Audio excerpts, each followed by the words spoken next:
Welcome to California in Focus. I'm David Mastio.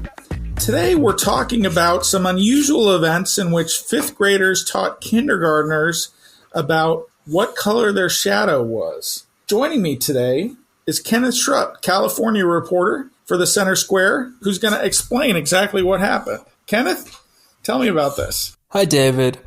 A California school district allegedly had a fifth grade teacher teach a lesson on and read a gender identity book to fifth graders, then had those fifth graders watch a video of said book with their kindergarten mentees who they see each week and are paired to one-on-one for the whole year, and then had those fifth graders teach the gender identity lesson to their kindergarten mentees. What did parents have to say about this? Parents are outraged. They're now suing the school district and demanding that a notification and opt-out policy for all objectionable content be extended past just this health unit exclusion that the school district has allowed. So do I have this correct? There is an exclusion policy in place, but it didn't count for this instant because it wasn't in a health class? That's right, David. Encinitas School District allows parents to opt out of and review the health unit, which includes lessons on puberty, health reproduction, media influences on body habits and body image, hygiene, boundaries, bullying, and diseases and their transmission, including information about HIV/AIDS. Parents wanted to opt out of this unit on just instruction on gender identity and transgenderism as an affront to their religious beliefs. But the parents were told they couldn't opt out of just the gender section, but had to opt their children out of the entire unit on health, which they did. However, this did not really cover the school's buddy program that pairs these fifth grade students with younger students that they learn and work with every single week for one class period. And these are paired with the same kid for the whole year. So they develop a lot of trust and friendship with each other. And it also seems to be like a way to use peer pressure. You know, these younger kindergartners look up to the fifth graders as the big kids in school. And so the teacher is using that relationship to get younger kids to adopt something that they might not otherwise. Is that right? That is what the lawsuit alleges.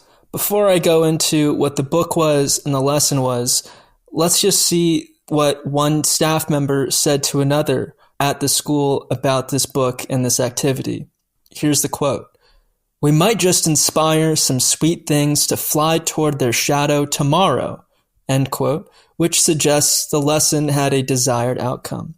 Now, let me talk a little bit more about the book. The book is called My Shadow is Pink.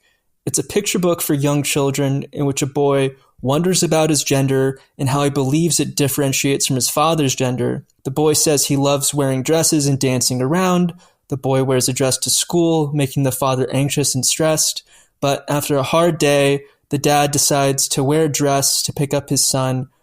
And he tells his son, "Pick up that dress. Your shadow is pink. I see now it's true. It's not just a shadow. It's your innermost you." So this was the book that the fifth grade teacher read to the class. After the students in fifth grade had this book read to them, again, the students in the lawsuit say this is unusual because the fifth grade teacher had rarely read books to the students because it's a fifth grade class. After this, the fifth graders were sat next to their kindergarten mentees and shown a read-along video version of the book, with one plaintiff, he was in fifth grade, saying he wanted to cover his buddy's eyes and ears to protect him. Next, the fifth graders were told to have their buddies choose a color representing their buddy's gender, and then the fifth graders were to draw their buddies' outlines in chalk with the selected color that communicates their gender. And the fifth graders felt that the message that was supposed to be conveyed was that gender is determined by an internal feeling. And these fifth grade students were very bothered about this and told their parents about it. So what's the wider context in California? Is this a common kind of occurrence across the state, or do other school districts teach in the same way about transgender issues? There are a lot of lessons that schools have adopted to reflect this. In the last decade, California adopted an inclusive curriculum requirement that has seen a lot of these things added to state curriculum standards. California also leads the nation in the number of sex reassignment procedures and surgeries performed on children.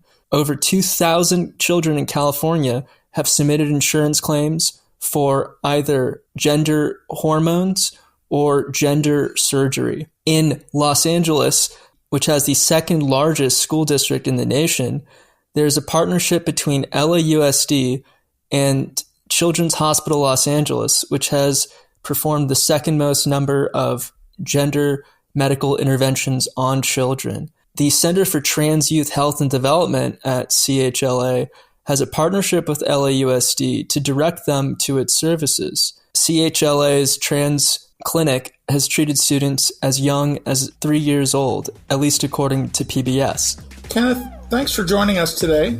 Listeners can keep up with this story and more at thecentersquare.com.